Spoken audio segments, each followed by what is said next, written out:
Let me get on here. All right. Okay.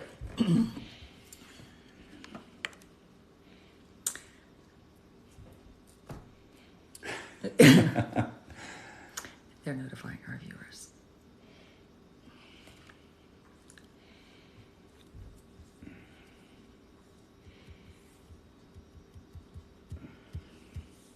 There we go. Hey everyone. Hey everybody. Welcome to Wind Down Wednesday. Welcome. Water for me. I'm always the one with the wine. You know, John, he's a buzz killer, man. Just water. It's like, come on. Got to take care of yourself. But no, welcome to tonight's Wind Down Wednesday. Please start entering your questions into the chat. We're looking forward to talking. We have some great information to share with you tonight. And you're in for a treat. Yeah, well, I don't know if it's so much of a treat, but it's basically we're talking about the health side effects of being in a narcissistic, abusive relationship. A lot of our clients have told us about, these chronic things that they're suffering through, and people really don't think about it because you think it's just, well, I just feel bad. I'm heartbroken. I don't know what's going on. I can't sleep. But the magnitude of the negative health side effects that can be caused by narcissistic abuse are unbelievable. Seriously, it can cause autoimmune disease such as lupus, rheumatoid arthritis, Crohn's disease, alopecia. Digestive problems, IBS, bowel syndrome, colitis, all these things that you would not think that could be caused by an abusive situation, but the stress of it is unbearable. You guys know, you've been through it. One of the things that I suffered from was chronic fatigue. I was constantly worried about things. I didn't know what he was going to be doing or, what bomb was going to hit me next. So I literally had brain fog. I was so exhausted. I could not, I couldn't settle down. I couldn't get my emotions under control. So I went through my job, and I had a big job with this brain fog. And I was really worried that, I'm going to lose my job here over this craziness. But the problem was, I couldn't sleep. So I had insomnia. So I was literally an insomniac. So, sorry guys, we have a storm going on here. So we have crazy dogs. But anyway, so I couldn't sleep. So I would be awake for days. My mind just going, worrying, freaking, stressing, scared. And so I went to see my doctor, and they prescribed Ambien. I don't know if you guys have ever been on Ambien before, but at first, it seemed like a miracle. It did. I was like, yeah, this is good. But it would literally make me unconscious. And, I would wake up and I would be in the kitchen. I would be, getting stuff out of the fridge. I have no idea how I got there. That is a scary drug. It really, really is. And I was on it for 8 years. 8 years. I couldn't sleep without it. I couldn't go anywhere without it. But I was always worried about these weird dreams that I would have. Would I get up? Would I be sleepwalking? Would I be doing these crazy things? So John, who is a health nut, he's like, what are you taking there? And I told him, and he just freaked out on me.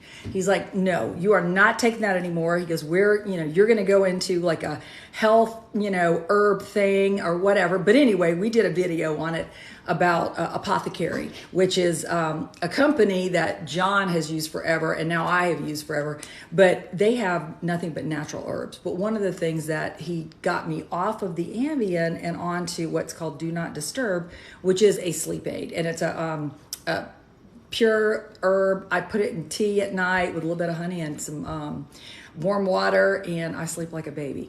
It took me about a month to get off of Ambien, but that was after 10 years or 9 years of being on Ambien.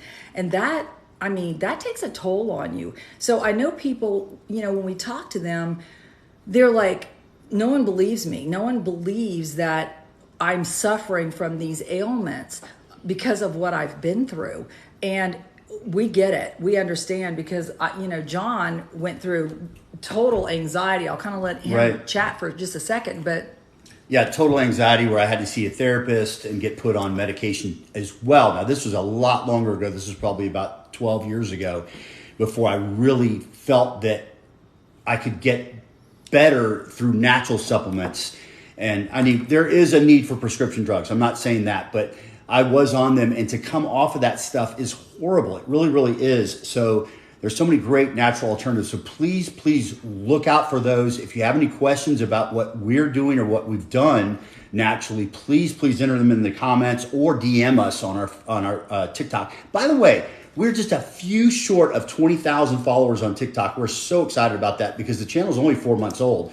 So we're growing so fast. So we would love to get there tonight. Yeah, we'll get there tonight. Yeah. So if you get that a would chance, be a great celebration please go over for our TikTok channel. If you're not following us, but we would love that. But let me just add this. We've got a comment here from JFS. I just love her. She's here so often, and she contributes so much. She said her problems were memory loss and forgetfulness. Oh yeah, amnesia. Oh, it's one of them. Yes, yes.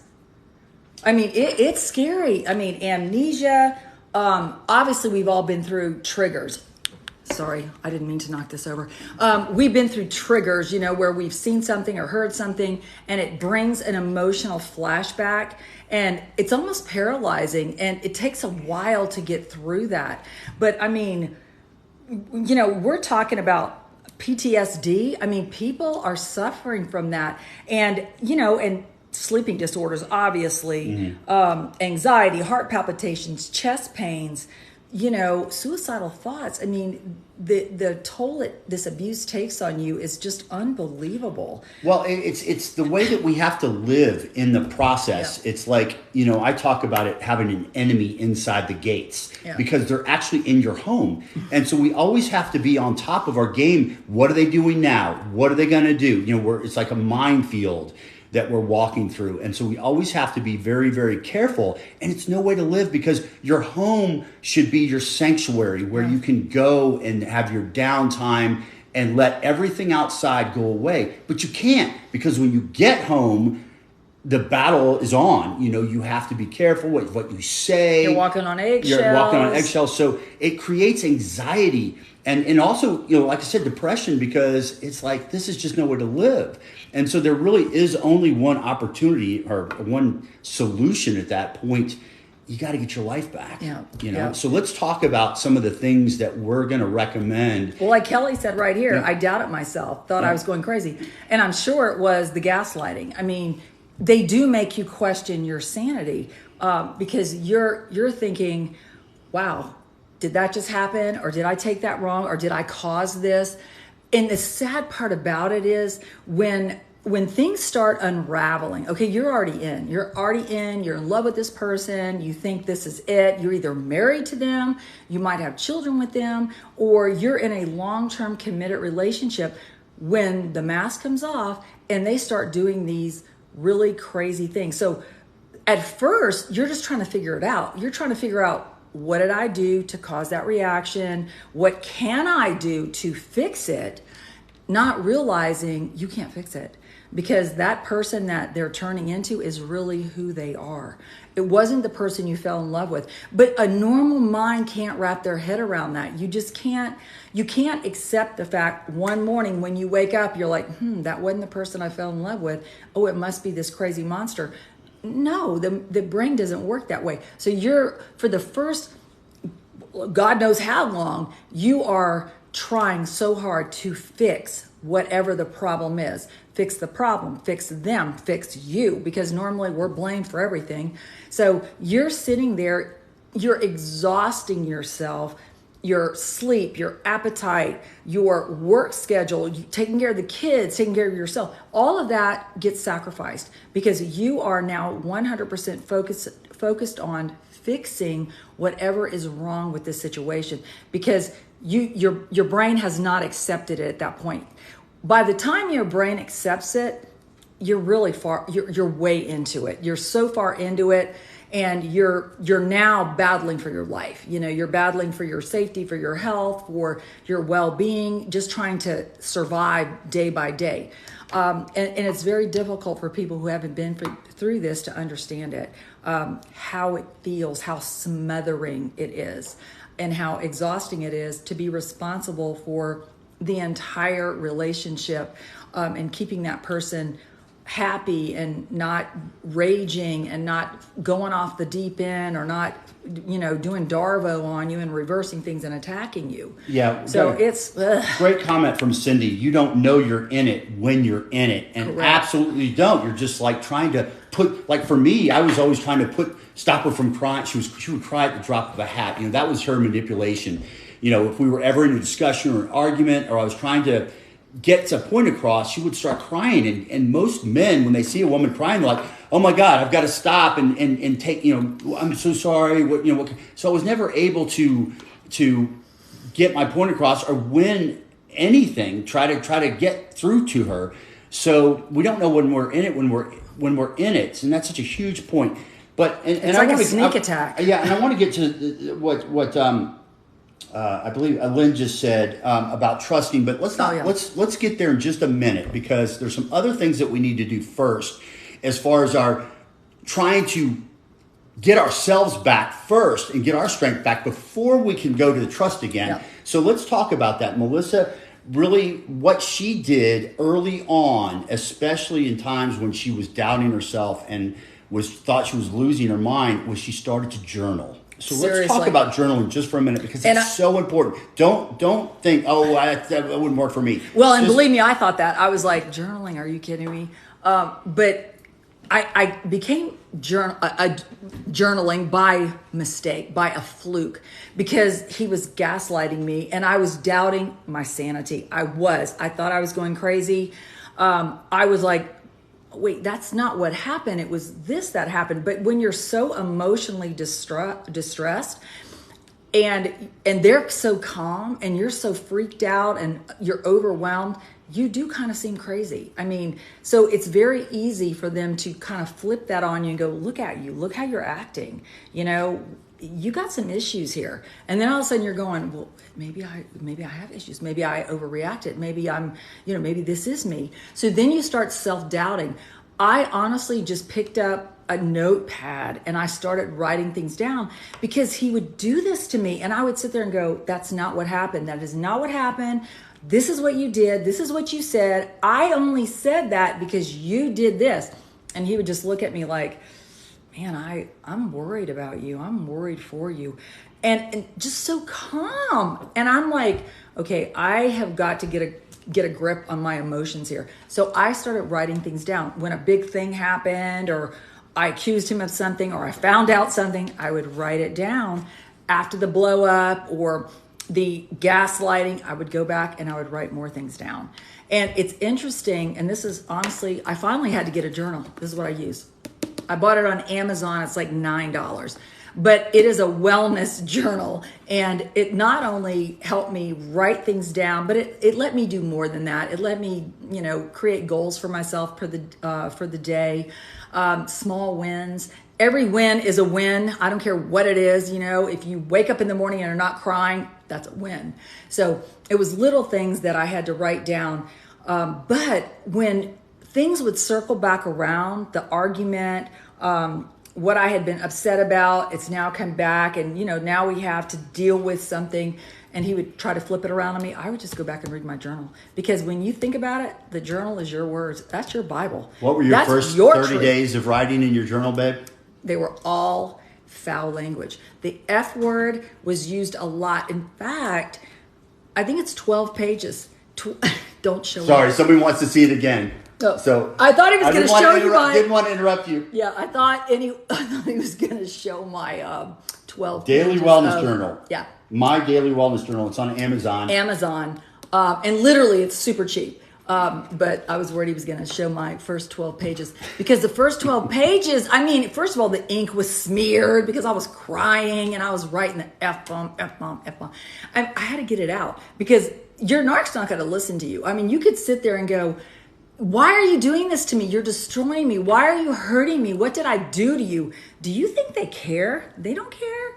They do not care. In fact, they look at you like you're pathetic, like you've caused this drama on yourself, and that they don't, the reason that they're backing away from you is because you're such a drama queen and you're insecure and you're jealous. The name calling and the hits to your self-esteem are really disastrous, and they're very cruel. But a narc, they are cruel. They're cruel and they're evil. They have no empathy. They don't care what they do to you. All they care is that they're going to beat you down, and they're going to make sure they control the situation, and they get what they want out of you for as long as you have it to offer. When they completely ruin you and break you down, then they just throw you away like you're a piece of trash, and they go find somebody else. That is so difficult for a human being to deal with and to overcome. Journaling, I'm telling you, people, oh my God, writing things down, and just when you start writing things down, and they're vicious things, they're bad things, they're horrible things, but when you start going back and you read them, when you're having doubts, when you're thinking maybe they weren't so bad, maybe, okay, he's love bombing me, go back and read your journal. Those are your words. You cannot doubt your own words. When you read what you wrote, you'll be like, oh my God, it was that bad. It was that bad. It was that horrible. I'm not going to forget that. Your brain forgets pain. Okay, I've got something from Debbie here, and she says, "What are you using for sleep, and what help? And what help do I need for my mind? I'm going through this help." One of the things, we just did a video on this today on TikTok. And tomorrow? It's posted right now. It already has 1,000 views in the first hour or two. It's so important. I'm going to show because it. I don't think, hold on one second, baby. I don't think people realize the effects on our sleep that this stress and anxiety causes. Melissa had the worst time about it. I would be awake for days. Yeah. And I would have to do presentations at work, and people were like, you repeat it yourself 3 times. I'm like, did I?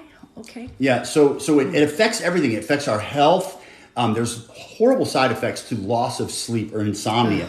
So Melissa's doctor put her on Ambien, and Ambien is for short term. Over month after month after month, she was on it, and he kept refilling it, and she got addicted to it. It was raising the milligrams, and then the extended horrible formula. So it was so bad. I recommended to her a natural sleep aid that I have been using from a company called Apothecary. They're all about herbs and natural.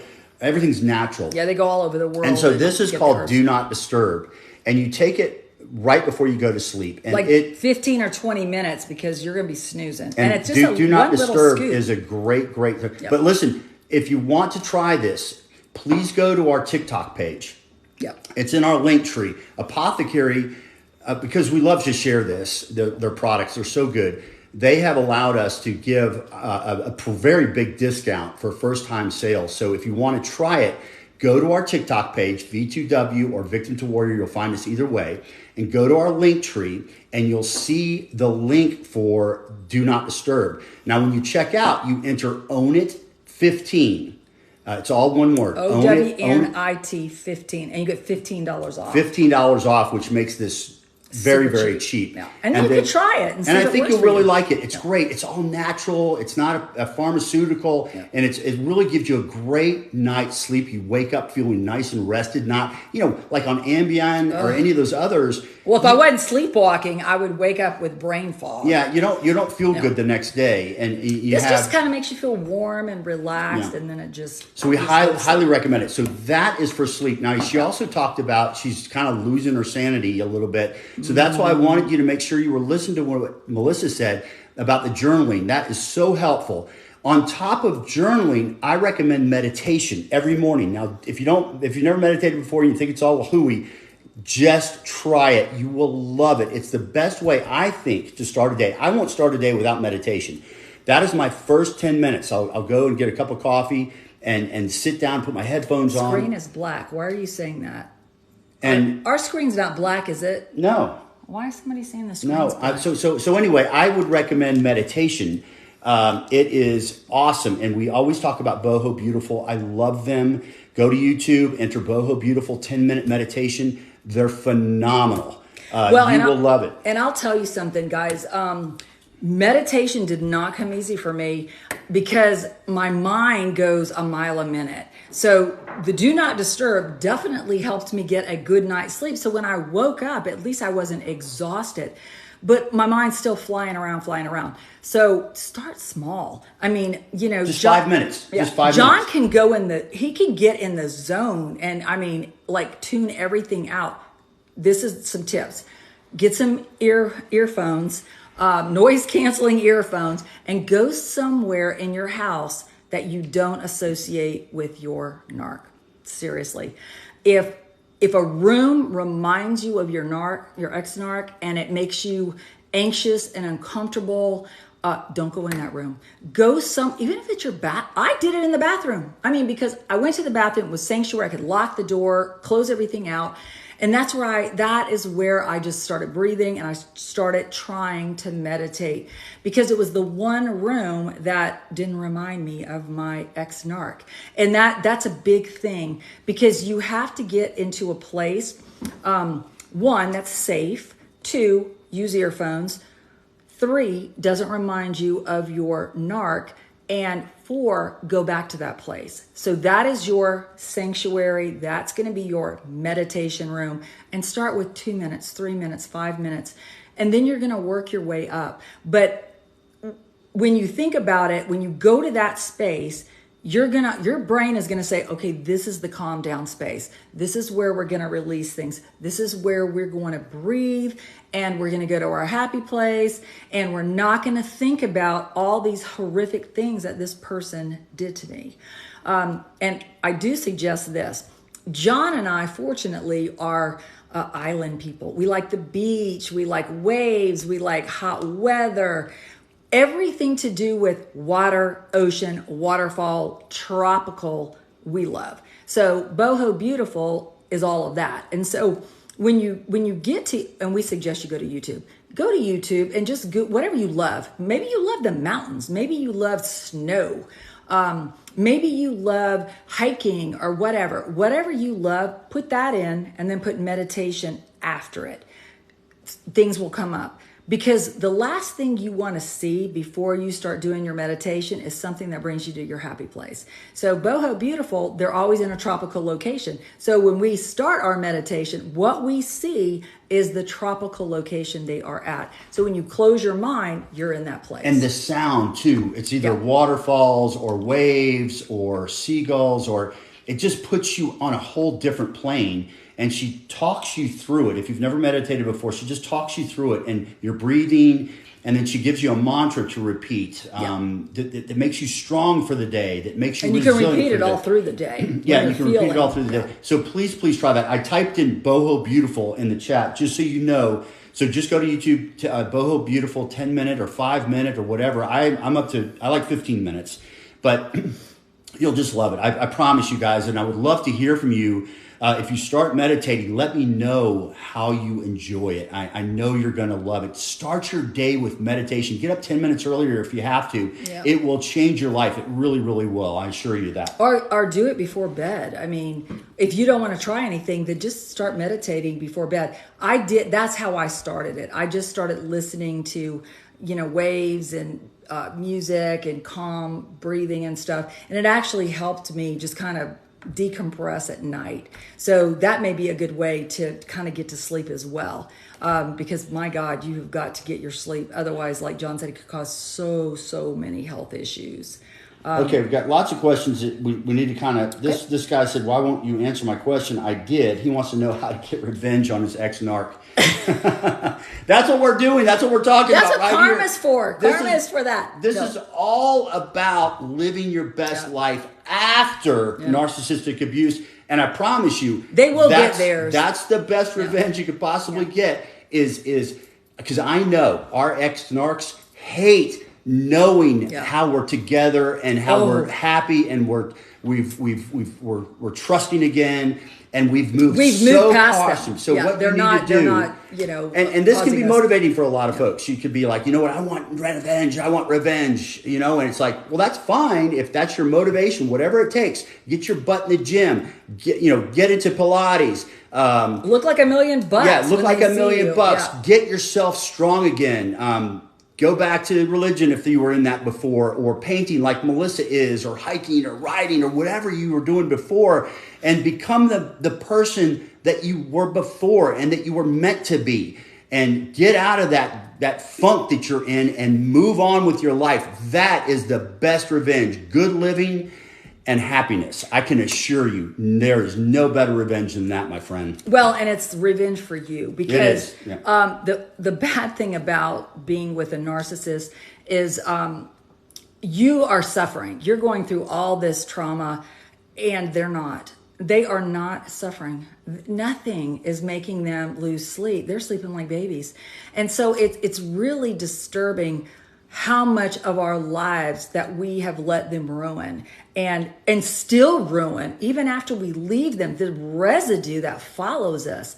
And they're not losing 1 ounce of sleep. And that's the thing that you finally have got to shock your mind into thinking, I am not even a figment of their imagination. They have discarded me. They're not thinking about me. They have moved on. And I am sitting here trying to go forward with my new chapter, my new book.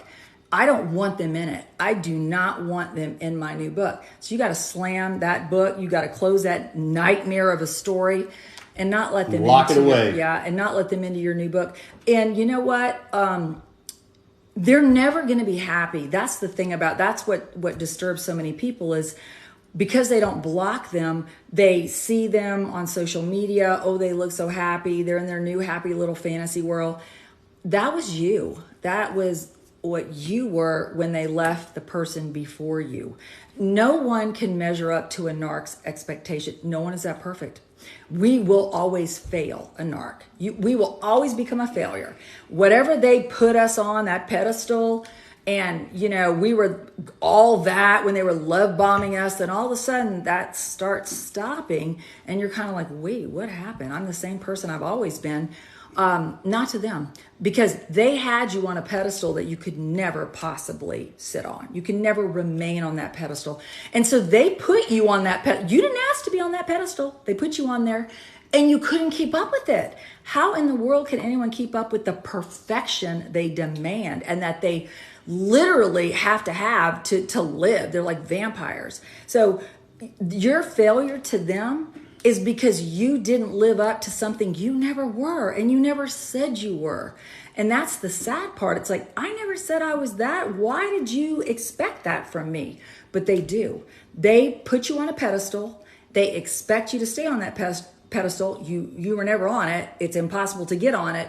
And then they blame you because you couldn't stay on that pedestal. So it's one of those vicious cycles. You will never be good enough. You will never be perfect enough. No one will. Speaking of that, this is from Leslie.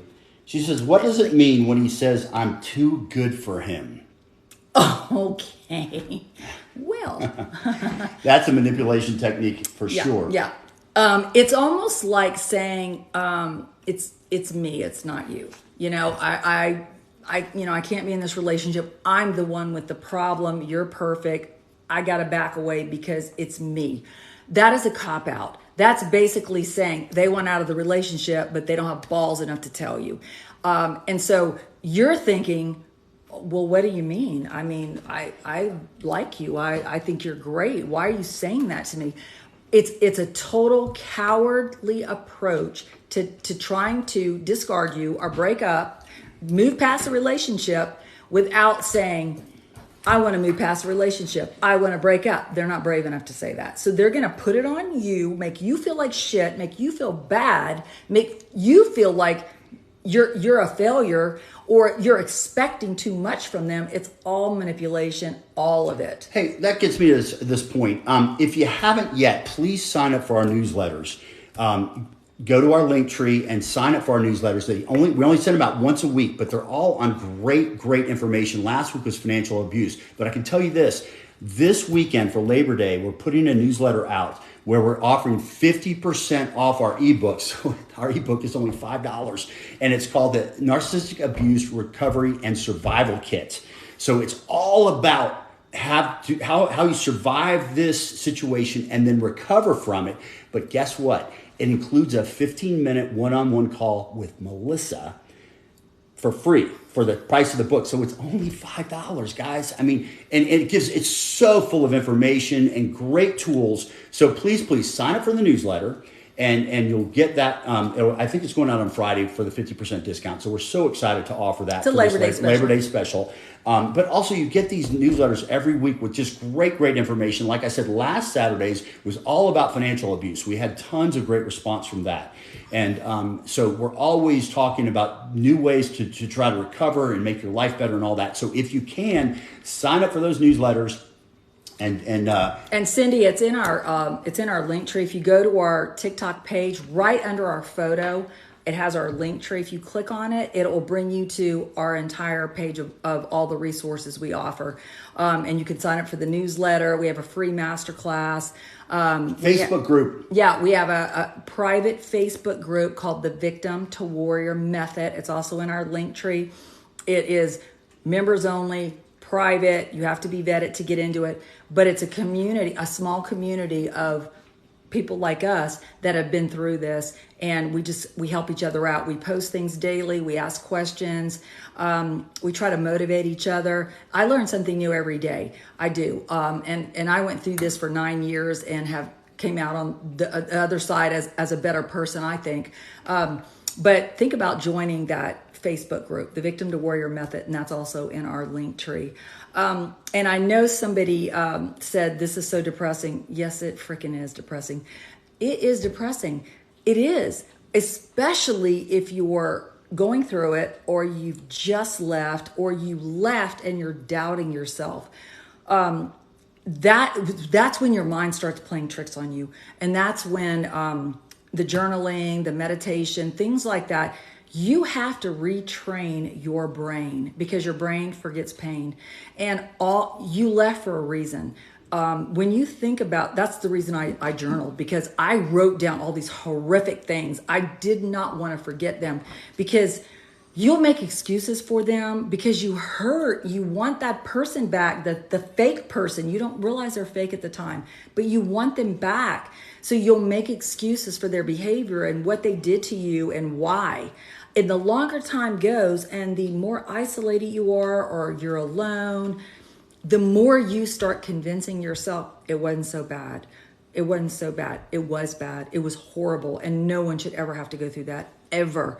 When you write it down, whenever you doubt yourself and you go back I go back to my journal years back, I cringe. It could be a Lifetime movie. I cringe when I read what he did to me and my son and my dogs. I mean, just the things. But I know how you feel. I know it's one of those things where you're like, I'm totally alone. I'm totally isolated. That's why you got to join a support group. Yeah, and I love that. Group. Farm Girl just said, nobody gets it unless they've been through it. Absolutely. That is so true, because you can't talk to your friends and family about it because they have no clue. They're like, oh, he seems such a nice guy, or she seems so good for you. Or why don't you just leave and stop talking about it? Yeah. So they have no clue. So it's so important. And that's one of the things too. We talked about journaling tonight, better sleep, getting more rest, meditation, but also joining a support group. Now, if it's our Facebook group, we would love you to join us, because we've got a great group and it's growing like crazy of people that help each other, and you can talk to there. And that's the thing. You've got to join a support group where you can get support from others. It's just like any other type of recovery, whether it's alcoholism or anything else. You can't just talk to anybody about it, because they don't understand and they don't know how to help you either. And so join a good support group, whether it's the Facebook group, our private Facebook group, or something else. But make sure you're getting support, because that's going to help you get through this process. It really, really will. You can't do it alone. You really can't. Well, and I'll tell you, JFS, you have a great point right there, because in addition to journaling, what I did when he was love bombing me and begging me to come back and promising me the sun and the moon, he would change, he would go to counseling, he would go to rage management, all these things. I divided a piece of paper in half, and I said, you know what, I'm going to write down the good and the bad. And I started with the bad first, because that was fresh, that was raw. So I started writing all the bad things, bad. Then I got over to the good. And when I started thinking about the good, I thought, well, these good things happened like 3 years ago. This is what happened 4 years ago. This is what happened 5 years ago.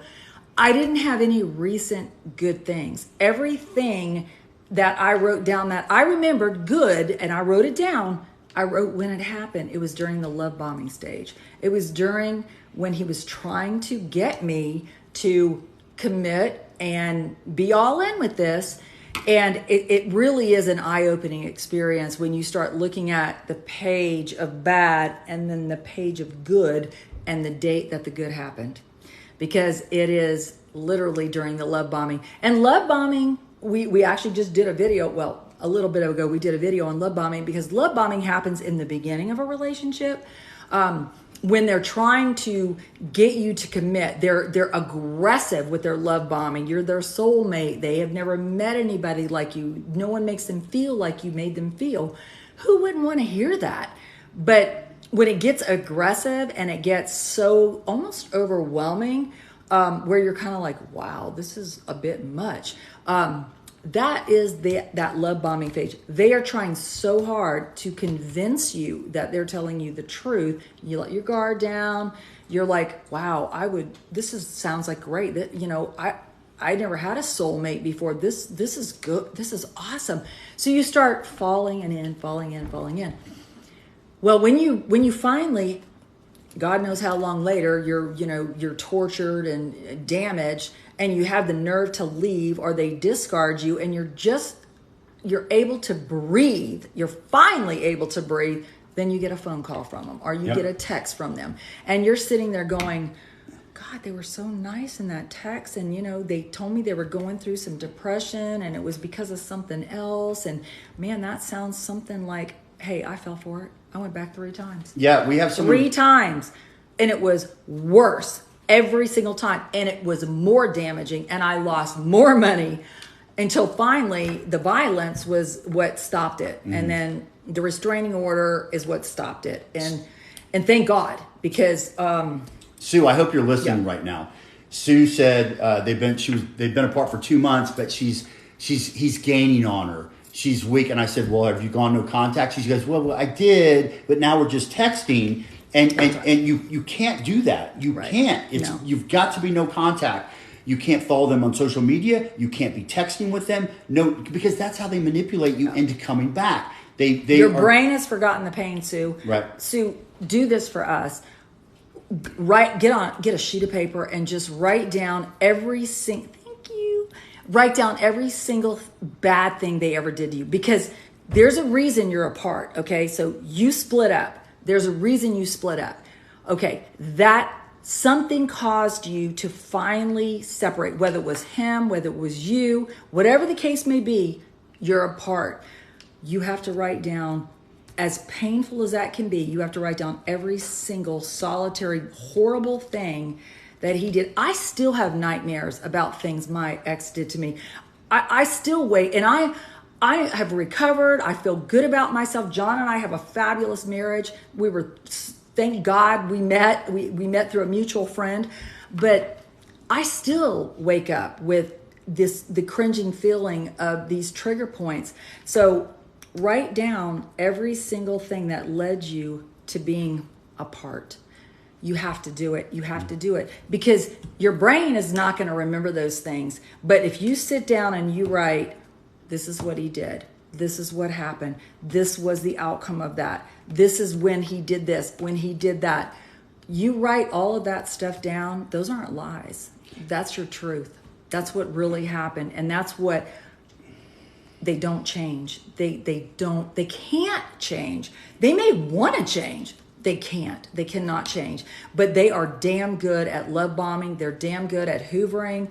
They are so good at making you believe what you want to believe. Yeah, I love this from Danielle. And that's the evil, sad part about them. I love this from Danielle. So I want everybody to know about this. She says she wrote everything down and she reads it back to herself every week, just to remind herself, just to renew it in her brain, because our brains are taught to forget pain and to move past it. We would never have another child if we didn't forget pain. Yes, exactly. So if we read back these things over and over and over again, now hopefully we can move past that eventually. where we're moving on with our lives. We don't need that. But early on, we need that strength. We need that support from our own word and our own truth. And so if we read this over and over and over again, it goes back into our minds, and we're like, you know what? This guy or this girl was a monster. They tried to ruin my life. They had a horrible smear campaign against me.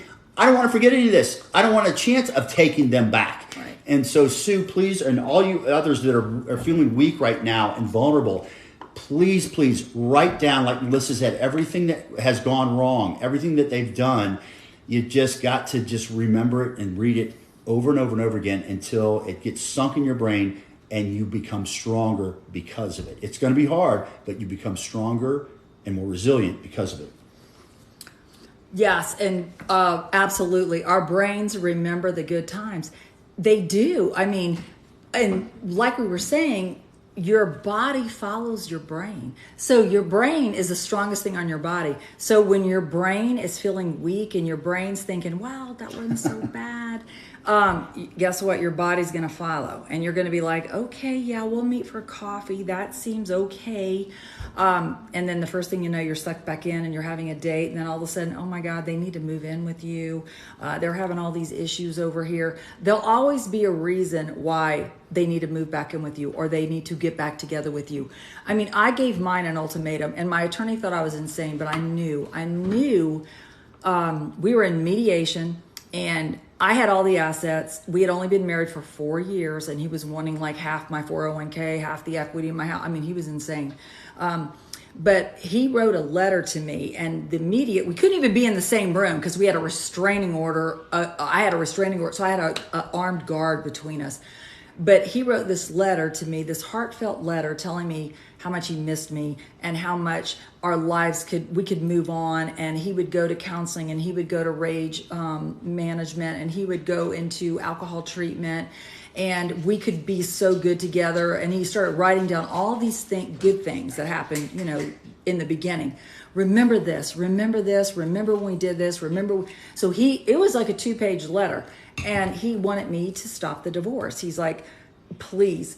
But you know what? The resources were being cut off. The assets were being cut off. So he literally was love bombing me in mediation. So I said to the mediator, I said, okay, I will cancel this divorce. I will stop proceeding. My attorney literally thought I had lost my mind. And I said, I want you to go back and I want you to tell him if he waives his rights to my assets, waives his rights, gives everything up, not going to come back, completely waives all rights. We get it notarized, get it put into the court documents. We go to counseling. He goes to rage management. And we are separated for a year, but we are not seeing anyone else. We're going to counseling together. We're going to doctor's appointments together. We're going to church together. Let's see if we can rebuild our relationship from the ground up. But I need to know you're honest and you want me back and you want the relationship back and not my assets. Okay, that was my counter offer. My attorney thought I was insane. I said, 2 minutes, give it 2 minutes. So 2 minutes, came back after I heard him screaming and yelling in the other room, came back, letters ripped up with a list of demands of assets, alimony, and all the other crap that he wanted. It was just a manipulation. So honestly, if somebody's hoovering you back, give them terms that you want. Don't let them move back in with you. Don't let it go right where it was before.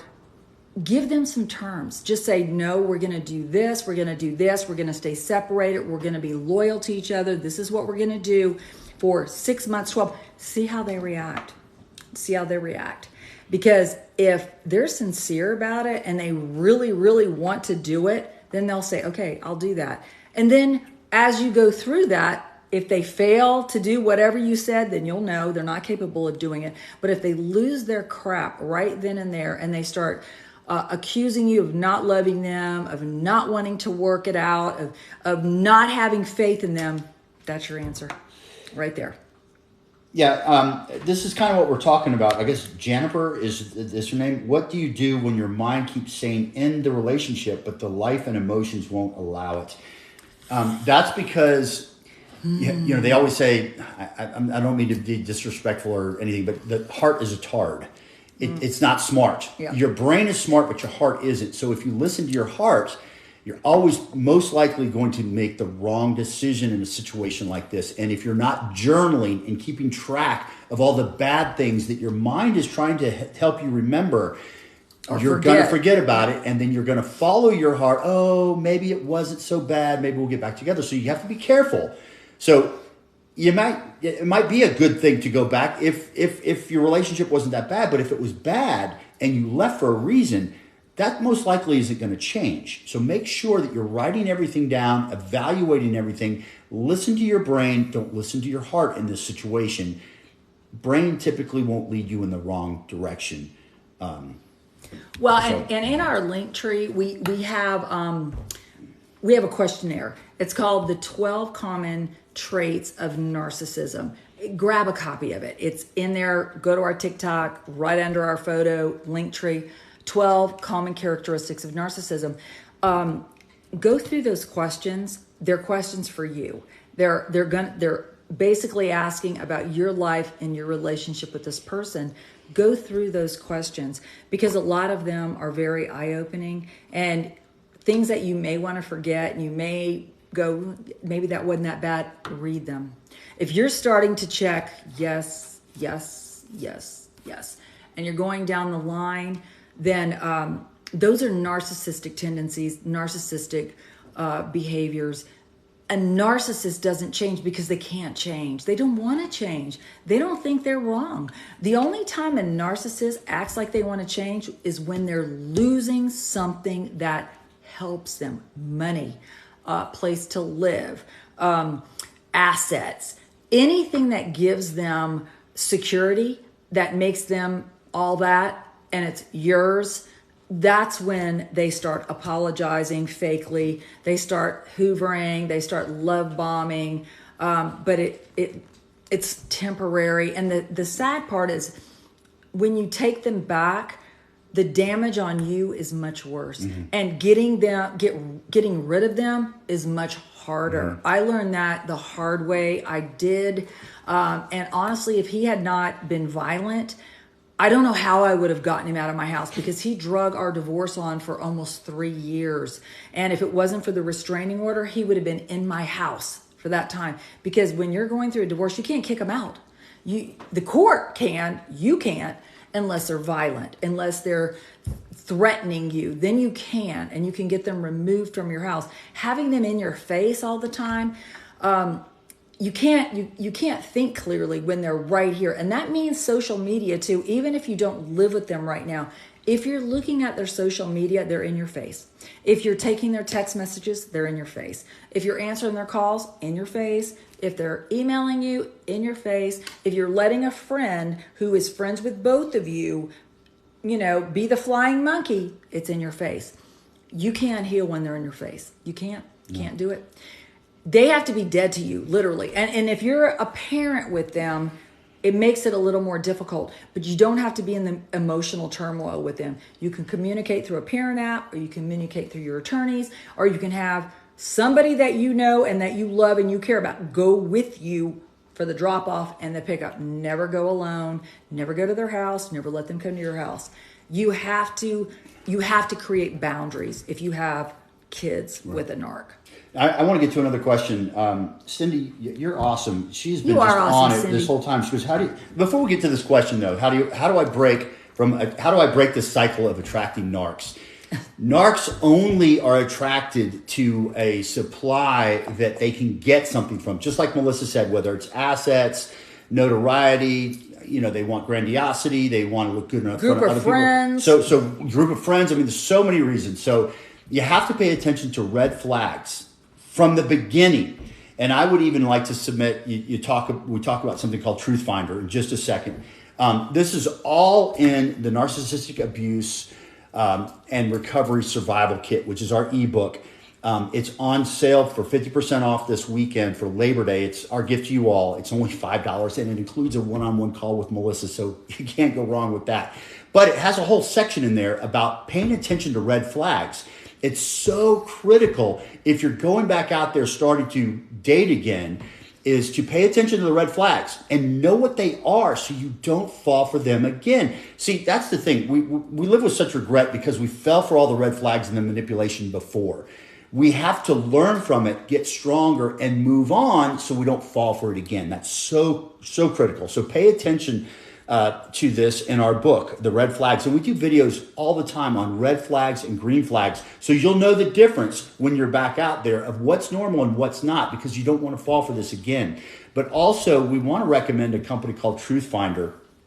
If you're looking at going out and meeting new people again, especially with all the online dating, it can be scary. So Truth Finder lets you know up front, it's an anonymous background check, and it lets you know if this person has a criminal record, if they have bad credit, if they're married. I mean, Melissa's was married and she didn't even know it. She met him in divorce recovery. Can you believe it? And he was still married. So these people will stop at nothing to manipulate you. So it's great to find out early on what their background is like anonymously. And if it's clean, that you're like, hey, this might be a good thing. But if it's not, if you find out all these things, wouldn't it be better to find out earlier? So if you're in that situation, please go to our link tree, like Melissa told you where it is, on our TikTok page, right below our photo. Click on it, and you'll see Truth Finder. Click on that, and it'll take you to the Truth Finder site, and you can do an anonymous background check on these people. And that will help you with trust. We talked about that earlier on. How do you build trust again? Well, you got to get stronger, first of all, so you know that you're a trusting person will know other trusting people. But with Truth Finder, you can really find out if this is someone that's not full of it. And because you never know. It's hard to read sometimes. So well, and I'll tell you, I found Truth Finder too late. I found it when I was going through the divorce. And when I did the background check, he had so many arrest records and judgments and a bankruptcy, things that I would have went, I'm not going on the second date. I didn't even know about it.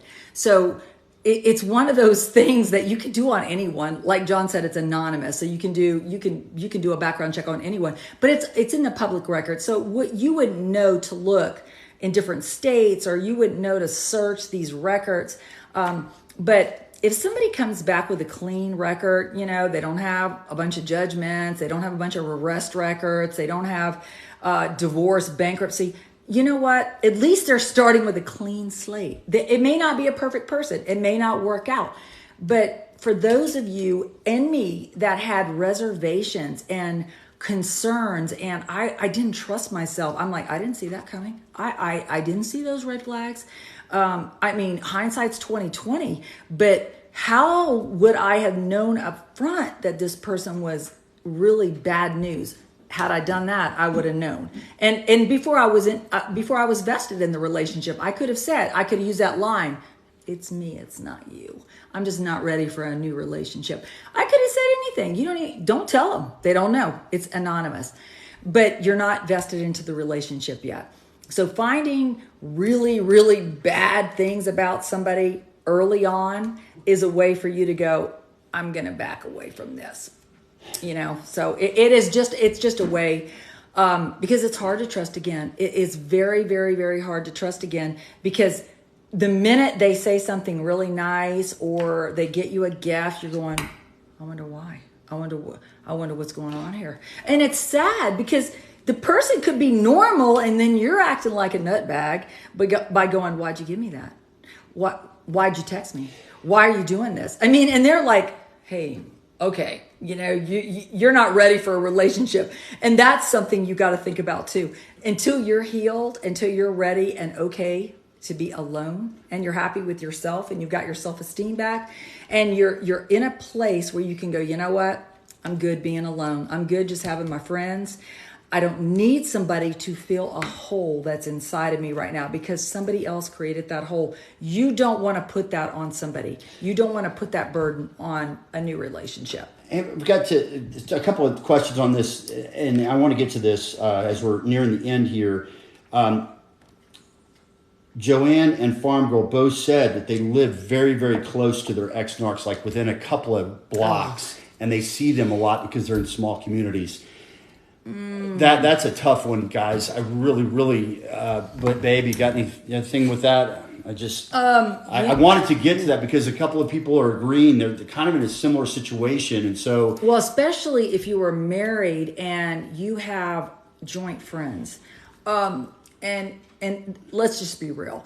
When you have joint friends as a married couple, they're gonna side. And John said this before, you learn who your real friends are, because sometimes people you think who are your real friends are not. They're flying monkeys. They fell for your narc's charm or charisma, whatever, or the freaking smear campaign they started against you. They weren't your friends in the first place. Because if they're going to ditch you that quick and they're going to listen to somebody else and judge you like that, they weren't your friends. So if you live in a close community with your ex-narc, that is challenging. It's absolutely challenging. So I guess what you need to do is take inventory of your real friends. Who in that community is somebody that you can trust? And that's who you need to latch onto. Because if there's nobody in that community and you can't move or sell, then you're going to have to go outside the community to find your support group, because you don't want to be held prisoner in your own home now that you're free, because you're worried about what someone's going to think or what they're going to say. Are you going to run into this guy or this girl? It's not fair. But if that's the case, just do an inventory of who you think are your real friends. I had to, and my feelings got hurt, because there were some people that I thought were my real friends. And they weren't. They sided. And so I thought, you know what? Those are not the people I want to associate with, because I don't need somebody going back and telling my ex this or that so that he could use it against me or make me feel that I'm vulnerable and him to actually, target me because of that and make me feel worse than I do. So I had to really analyze who were my real friends. And it may only be one person. It may be a support group. It may be your church. It may be somebody outside of your community. That's the one thing that you're going to have to look for. If you find somebody that was a joint friend and they're super inquisitive, they're asking a lot of personal questions, you're not volunteering the information, you're not asking them for their opinion, but they're questioning. Be on the lookout for that, because they could be a flying monkey. I mean, they could be going back and telling, the narc, because maybe they have a crush on the narc, or maybe the narc is, they think you're the problem and the narc's not the problem. It's one of those things that you're going to have to really sit down and think about, and you're going to have to analyze who you think are your trusted support group, and that's who you cling to. Like I said, even if it's a Facebook group, we'll welcome you. We would never be flying monkeys, ever. We just have a couple minutes left, and I want to make sure that I have a lot of questions here about people like, how do I know if he's a narcissist and not just a real controlling guy? A controlling guy. That doesn't sound like a great relationship. But if you like that, that's a different thing. Look at the 12 characteristics. Yeah, that's what I was just going to say. In our link tree, guys, is the 12 characteristics of a narcissist. If you have concerns and want to know for sure, please check that list. It's almost like a quiz. You go through and it gives out the 12 traits, and you can kind of go through it and figure out, okay, they're only just this, so they don't have all these other traits, so let's give it a try. Absolutely go for that. But if they have 2 or 3 or 4, even 5 of the traits, you got to have to say, gosh, is this really, it most likely is not going to work out if that's the case. So why go down that road? Because it always ends up in pain. So please check out that list, the 12 traits of a narcissist. And that can really help you. This is for men and women, because guys, there's a lot of female narcs out there too. We have to be careful about that, because they're after us too. So we have to be careful. You have to you've got to arm yourself with this information. So I just wanted to make sure that we get to that. Well, and absolutely. And, some people have strong personalities. Not to say anything's wrong with that. But like John said, look at that list. Just go through it. And just keep your mind open. John has a strong personality. I have a strong personality. We had to kind of make compromises as to when the strong personality was going to prevail and when the other person wasn't, because we're both type A personalities. So we talked about it. I mean, we literally, if you can't sit down and have that conversation and say, okay, hey, I feel like, because honestly, I was an executive. I was a woman with tons and tons of men that work for me. I had to kind of be assertive and, and he had to tell me, he goes, hey man, don't talk to me like that. I'm not one of your employees. It was kind of a rude awakening to me. And I thought, okay. I didn't realize I was coming across that way, but it was something that I thought, okay, well, let me know how I'm doing that. And so he did. And so we had a conversation about it, a normal conversation.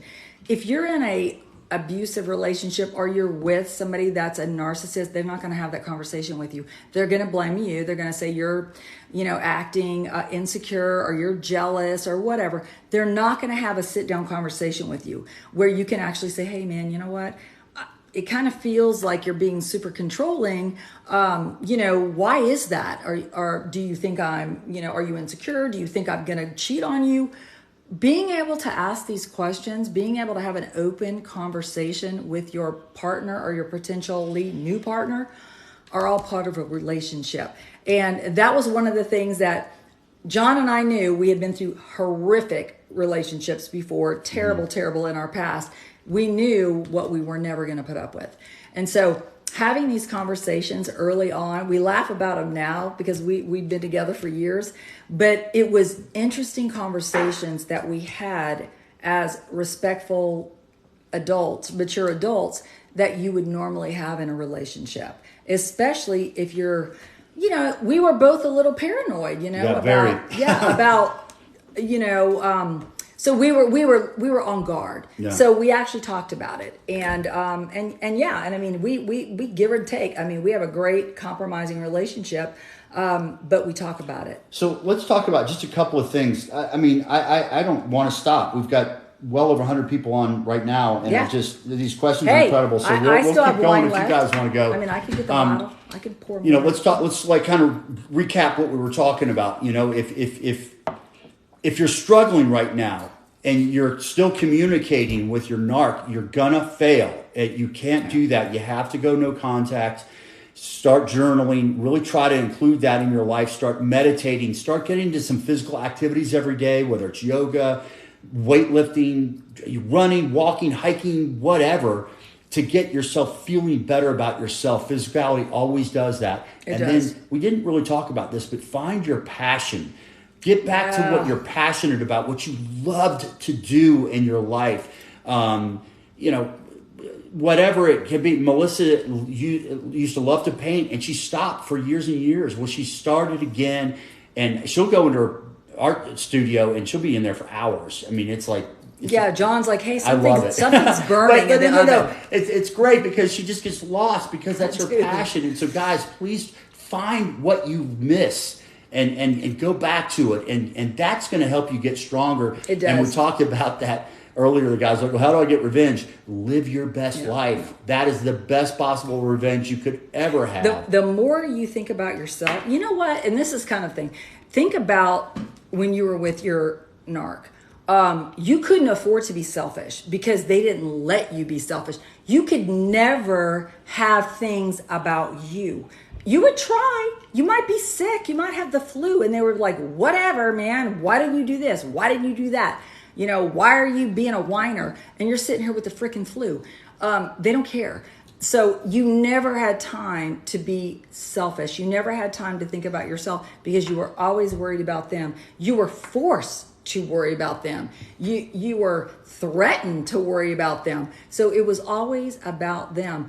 It's not about them anymore. It's about you. So you absolutely can be selfish. You can be selfish forever. You could go take a 5-hour bubble bath if you want to as a woman. You could go play 5 hours of golf as a guy. You can go drink with your buddies. Go watch a football game. Girls, go get your nails done. You can be totally selfish with your time because you don't have to cater to the person that actually sucked the life out of you and who was so selfish and so self-centered that you had not an ounce of time to take care of yourself. And that's the sad part, is because when you think about all the years, months, however long you gave up walking on eggshells, trying to convince them everything was okay, trying to make everything okay, trying to talk them off the ledge, talk yourself off the ledge. It is exhausting. It really, really is. And it takes a toll on your body. It takes a toll on your mind. And now that you're free, don't give them an ounce of your time. Don't be selfish. You deserve it. I mean, my God, you sacrificed enough. Be selfish with you, because you don't have to take care of them anymore. You don't have to be worried about them anymore. You don't have to have their guilt trips pawned off on you anymore. You could be all about yourself, but you have to retrain your mind. You got to retrain your mind to be selfish about you now. And let's talk about that real quick. I want to, if you haven't yet, please sign up for our newsletters. They come out just once a week, and it's about great information. This past Saturday was about financial abuse. So please sign up, go to our TikTok channel, and follow us if you're not following us. So we put out videos every day, so please make sure you're following us. But in our link tree there, you can sign up for our newsletters, and you'll just get them once a week. But it's always such a great information. But this weekend, we're offering 50% off our book, which makes it only $5, and it comes with a free phone call with Melissa. But it's so much information about how to. It covers co-parenting. It covers trauma bonding. And someone's asking about siblings. It covers in-laws. Narcissist in-laws, because that totally messes up the family dynamics. Yeah. There's something in there for just about every situation. We tried to do that on purpose because the narcissistic abuse runs rampant. So we try to cover at least something about everything in that book. So at least it gave you some place to start, right? And it covers all those different dynamics, like Melissa talked about it, but it also covers you and how that you can set boundaries and get support and make yourself stronger. And just, we really poured a lot into this. But what I love most, Melissa's just amazing at one-on-one calls. If you're in a divorce right now and you're having financial struggles or questions or any of those types of things, Melissa was a financial expert for 40 years and is retired. But there's nobody better on dealing with finances than Melissa. So if you need to set up a one-on-one call with her, please do that.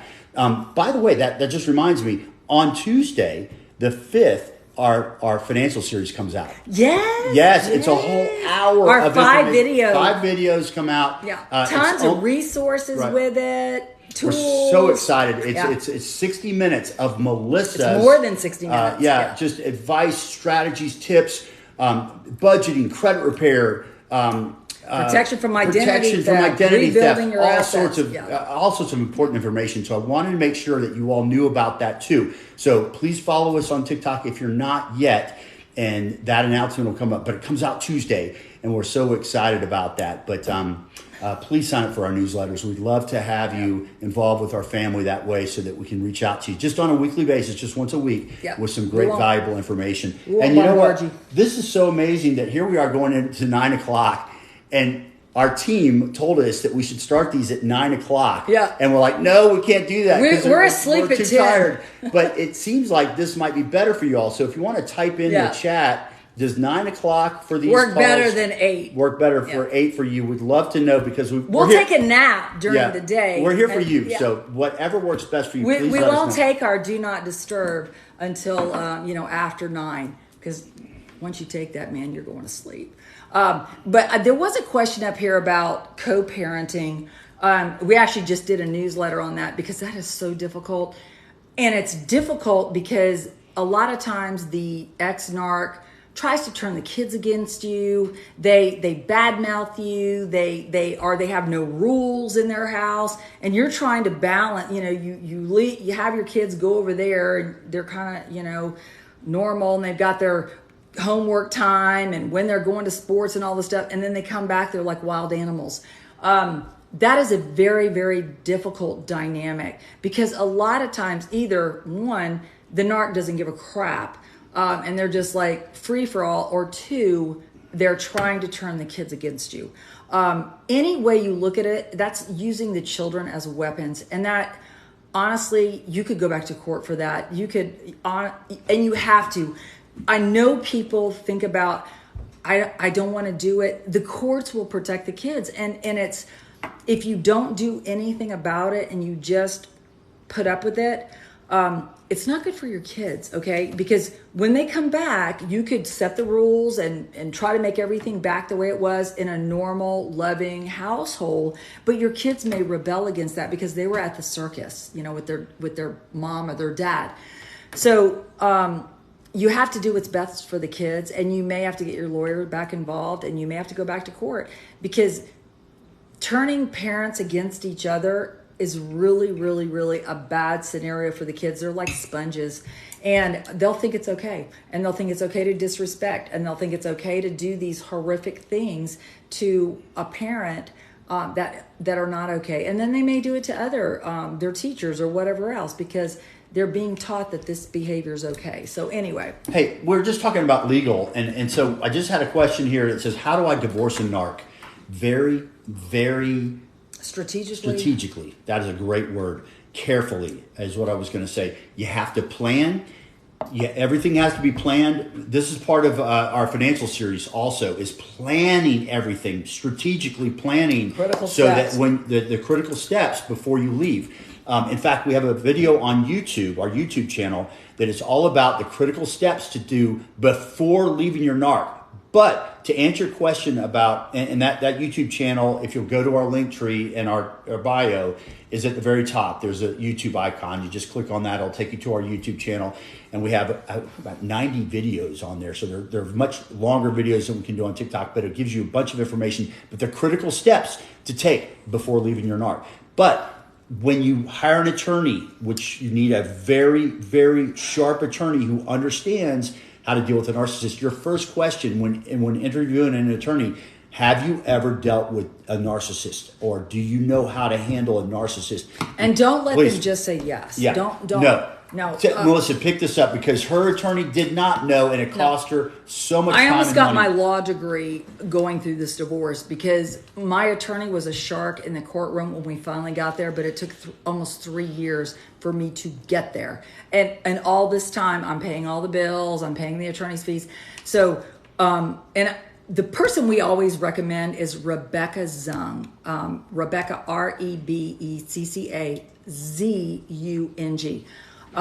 She is an attorney and also a narcissistic abuse expert in dealing with battling narcissistic exes. She has tons and tons and tons of free content, tons of free legal advice. In fact, she's got a free download, which I've given to plenty of people. It's actually a pre-divorce workbook. It takes you through things that you may not even think about. I mean, point blank questions about each and everything that you need to be able to tell your attorney. She also has a new video, how to interview for a divorce attorney when you're dealing with a narcissist, because you have got to find somebody that understands narcissism, because they will play the court. Oh my God, they're so charming. They'll do delays. They won't show up for hearings. They'll change attorneys, and changing attorneys automatically gets you like a 60-day delay. Mine did that 4 times. 4 times changed attorneys. And so he would go in and change an attorney, and then it would be a 60-day delay. Well, every single delay, I'm stuck paying all the bills because I didn't want my credit to get ruined, and everything was in my name because I'm the one that borrowed everything, because, he had a risky business and didn't want to put things in his name. They will tell you anything. And when you're in love, you believe stuff like that. And then all of a sudden you're with all this debt, So you definitely have to have somebody that understands narcissism, because you have to stop the delays. You've got to stop the hidden assets. Your attorney's got to know to be able to subpoena bank records, to be able to dig into the tax returns, to be able to look at the bank statements to see money going in, money going out. Where'd that money go? Where'd that retirement fund go? I have so many clients where the retirement money's gone. The joint account has like $3 in it, and all the joint assets, her paycheck, his paycheck, all of a sudden has gone into somebody else's bank account, not a joint account. That's diversion of marital assets. Those are the things a narcissistic specialist attorney will investigate for you, and that's what you need. And you got to have it. This is huge right now. This question is from Mary. Do you have any safety tips to escape a narcissist? And yes, absolutely. Yes. Again, go back to DM us. those important steps that you need to take before leaving your narc. Please watch that video on YouTube. But let me just recommend a couple really quickly. Check take your phone to your carrier store and have them check for a tracking device. Go to the dealership, have them check your car for a tracking device. You need to make sure that they can't find you when you leave. Also, it's important to freeze your credits, all three repositories, Experian, Equifax, and TransUnion, so that your credit is frozen and they can't open up any accounts in your name. Those are really important. But above all, if you feel like you're in danger, physically endangered, you have to call the police. Yeah. There's no other way.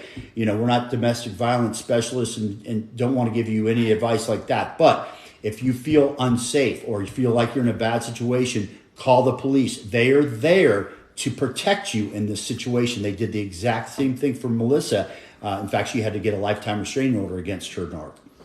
Well, and they will, they'll actually escort your narc into the house to get their information, which is good because you don't want to trust them going into your house to get their stuff because Lord knows what they'll take. So make sure you definitely utilize the authorities because you don't want to mess with that, especially if they are violent.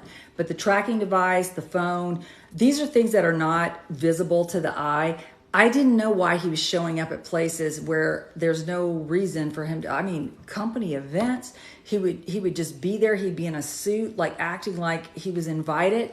Tracking device on my car, tracking device on my phone, tracking device on my son's car. So don't put anything past them because you can't see it from the home screen. So you need to take it into your carrier. They can find it for you and they can disable it or remove it from your phone. But it could be anywhere, honestly. It could be, they're small. It could be in your wallet. It could be in the diaper bag. It could be in your glove box. It could be in the shoe of your running shoes. It's crazy where they can put these things. But if they're showing up at places that they should not be, there's a reason for that. Either you have a flying monkey that's telling them things or they know exactly where you are because they've got a tracking device in something that's on your person or in your car that's going with you no matter where you go. And that's, you've got to get that taken off. And another thing, open up a P.O. box at a UPS, okay? UPS or FedEx, they have the mailboxes and their street addresses. So it'll be like a street address, suite number, box number. So anything that FedEx delivers that they would deliver to your home, they'll deliver to that P.O. box because it is a street address. You don't want them getting your mail. You don't want them getting anything that's private. Your insurance papers, replacement credit cards. Mine had a copy, took an insurance check out of our mailbox, a big insurance check on a car he wrecked because he was drunk, and got the insurance check, forged my name, and deposited it into his bank account, $10,000. You don't want that. So getting a P.O. box at a UPS station, transfer your mail there. At least you're the only one that can get to that mail. You have a key. You can go in there and get your mail.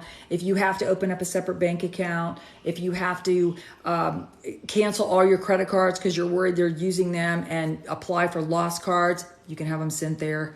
Anything that's going to protect yourself, but that's on our critical checklist. So, opening up a separate bank account, opening up a P.O. box, transferring your mail, and checking for tracing and freezing that credit. Freezing the credit. Yeah, I learned that the hard way, we guys. Both did. We really did. We had our narcs opened up accounts in our name. And we found out about it only when the bill was past due. Yeah. When collectors were calling us. After the divorce, yeah. And so, like, hey, where's your payment? I'm like, so be sure. It's very simple to do now. It takes maybe 5 minutes to freeze all three. So be sure that you're doing that. Denise, she goes, I have awesome coaches. She said she's narc free again for several weeks now. We love it. she was in a horrible situation too. Denise, I don't want to share anything. No, and she's doing so good. She's doing so great, but she had to get, I think, didn't she have to get an escort? Oh, yeah. To help her with moving and that sort of thing. So just what Melissa said, but she listened to everything Melissa told her to do. She's out free. I'm so happy for you, Denise. That's awesome. It's so great. Yippee. Look at that. I love it. I love it. I love it. And Denise, you're such a strong woman. You really, really are. You were in a and that was a scary situation. She was in a horrible situation. Yes, very scary. Very scary. But she's free now, and she has got such an amazing life ahead of her. Just keep doing the things you're doing, Denise. You're amazing. I'm so grateful you're here tonight. So proud of you too. Yeah, so proud of you. Took a lot of courage. That was a really tough situation. This guy would not let her get her stuff out of his home. And was locking the door, wouldn't let her back in. Trying to change the locks. I mean, you can't do that. So Melissa gave her some amazing advice. And she did everything Melissa said for her to do, and she was able to get her stuff. Didn't have to be scared because she had a police escort. All the things that the law is there to protect you with, but she didn't know. And so now, especially if you're living in their house, they can't just kick you out. You're basically a tenant there. They have to treat you like a tenant. They have to give you a notice in writing. They can't just say get out. So I'm so grateful. That's what we're here for, Denise. We are here for you. I mean, I love this. I love these great stories. So I'm so happy for her. It was really bad. I mean, this was just a couple weeks ago. She was on this live and she's like, I don't know what to do. I can't get home. I can't get in my house. I mean, oh gosh. So we're so happy for her. So happy. Let's see. There was something. Sorry, I'm trying to read these. Yeah, Tracy, he had me thinking I was crazy and wanted to unalive myself at my lowest, and now I'm wondering, I'm not sure what you're saying here, but Tracy, it's really, really important that you're journaling, that you're that you're with a support group, because no one's worth that. No one is worth that. I don't care what they say to you, what they've told you. Another person is not worth that to you. They're not. And these narcs are evil. They're evil. They have no empathy. They have no sympathy. It's like their whole mission in life is to drain others to fulfill what they don't have. And it's a really evil disorder, or whatever you want to call it. Most of them are born with it.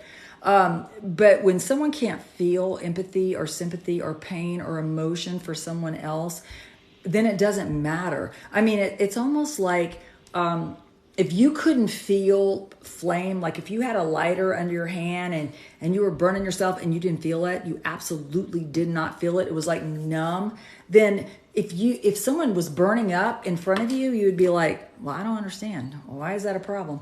Because you don't feel it. You don't feel what they're feeling, and you can't relate to it. And that's what a narcissist, they cannot relate to what you're feeling. So when they damage us, when they hurt us, when they beat us down, when they do the most horrific things to us that another human being, a normal human being, would feel like crap. They may do it, but they would feel like crap for doing it. They don't. They feel nothing. And that makes them dangerous and makes them evil. Because it's like nothing will stop them from getting what they want. And they're really the most dangerous and evil people out there. And that's why they're misunderstood. And because they're so charming and they're, gregarious or whatever they are that attracts us to them, attracts others to them too, which makes them very believable. So it's so unfair. It really is unfair. And we're up against it. We're literally fighting the enemy by ourselves. And that's why you don't want to be by yourself. That's why you want to take advantage of the free resources. You want to take advantage of the support groups. Being able to talk about reaching for help, just saying, man, I am on the verge. I'm about to let him come back over. Reach out, because there's going to be somebody there that has been in your shoes that will talk you off the ledge. Yeah. As Tracy said, he had no emotion at all. We just did a video about that on TikTok. I mean, that's one of the traits, no empathy. No empathy at all. Be glad you're getting out of this now that you are. And she said also there's too many coincidences. If that's the case, you're being tracked. Yeah. You just have to check There's a reason he's showing up. Yeah. you're being tracked. It's not on accident. No, it's not on accident. I mean, I had him show up at like after a funeral. He didn't even know the person. And then we all went to a restaurant. He showed up. Why in the world would he be at a restaurant after a funeral for someone who died that he didn't even know? That is what really alarmed me, because it was, coincidences, showing up at places. I was already alarmed anyway. That is what I'm like, there's something up with this. And sure enough, I mean, she also says, who would I take my car to check for tracking devices? Take to the dealership? Yeah, the dealership or a reputable mechanic. They'll find it, because they're little. They're like the size of a quarter, but they have, it's almost like a metal detector that they can put under your car. Or in this electronic, my son told me about it. He's a mechanic, but it tracked the electronic waves of it. And it's not like they stay charged forever. Eventually they won't put off that signal anymore. But early on, they will. So you definitely need to get that checked out. And she said, how do I do it without being embarrassed? Don't be embarrassed. Please. This is your safety we're talking about. I wasn't embarrassed. I literally drove my car into the dealership and I said, I am in an abusive relationship. I have a restraining order against this person. He is showing up places where he shouldn't be. Someone said that he's probably tracking me and asked me to have my car checked out. And they're like, no problem. We know exactly what to do. And they did, and they found it. So, they found it on my son's car. They found it on my car.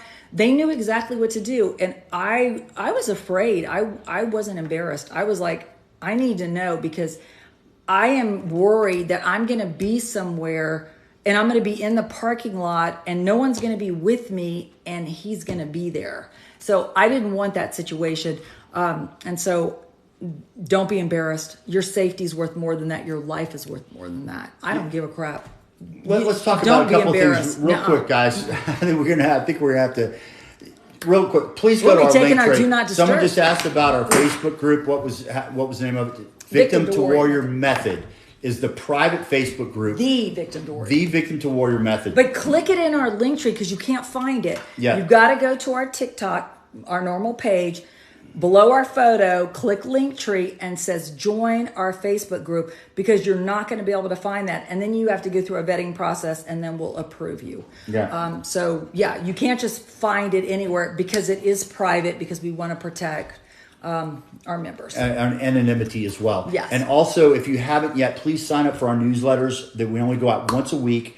They cover some great information. But also this weekend, they're offering our newsletter is going to have a 50% off code of our book. So our book is only $5, guys, and it includes a call with Melissa, a one-on-one call. So it's so well worth it. And if you're a guy and you want to talk to a guy, you can. Yeah, absolutely. John actually does consulting. Yeah, calls. I do. Yeah. So you can talk to him if you don't want to talk to me. Yeah, some guys feel more comfortable with that. I'd love to talk to you. So please, when you buy our book, you're going to get a consultation call with one of us. And so please do that. Sign up for our newsletter, and then you'll get that newsletter on Friday of this week, because it's Labor Day and it's a Labor Day special. So, but if you do want to set up a one-on-one call, let's talk about that. We haven't done it. Melissa is a financial expert, 40 years in the financial industry, and I'm just a recovery coach based on everything that I have done in my life and been able to rebuild. And I'd love to share those with you. And Melissa, I know, would love to help you and hold your hand through any situation. So set up a one-on-one call. We have 30-minute and 60-minute calls to help you if you're in a really bad situation or really need some advice. A lot of Melissa's clients have been with her for months. They love her. She's helped them so much through their divorces and saved them so much money and time. So please reach out to us for that if you haven't yet. But guys, we're so grateful that you've been here, and I hate to end it. We have so many people on. We're going to switch to 9 o'clock. I think we need to switch to 9. I think we do. I think we need to listen to our media company, because they told us, and John and I are like, I think we're going to be asleep by 9. Yeah. But I do think we'll probably switch till 9. And we don't have Sunday Solutions, right? Yeah. This Sunday, we're not going to do our afternoon just because it's Labor Day weekend, guys. We're going to take it off. Have a great Labor Day. As always, stay safe. Again, someone just asked about this. We'll have a code in the newsletter on Friday. Yes. That will give you the $5 off the book, so it'll only be $4.99. And so please take advantage of that, guys. There's so much great information in there, and it's going to help you immensely in your recovery process. But we're getting all these thank yous. We love you guys so much. We love you guys. I mean, you're the reason we do this. Yeah. I mean, this is what makes us feel good, because we know how it feels to be where you are, and it's not a good place. And it's certainly not a good place to be if you feel alone, and you're not. You're not alone. So we got your back. Yeah, we do. We do. So listen, have a great 3-day weekend. Yes, Labor Day weekend. please. If you're in the States, if you're not, I'm sorry. but enjoy your 3 days sure anyway. Wherever you are, it's a great country, and just please be safe. Please take care. And if you need anything quickly, please just DM us with any questions, and we'll get back to you. And please follow us on Facebook so you can comment on our videos. We really appreciate that. Yes, we love that. And our dog is over here whining. It's time for him to go out. So. There's a little bit of thunder here, so we have scaredy cats. So anyway, we love you guys, and we'll see you next Wednesday. Do not disturb sleep med. So I'm about to think so. Yeah. All right, we'll see you guys later. Take care. Be safe, everybody. Bye.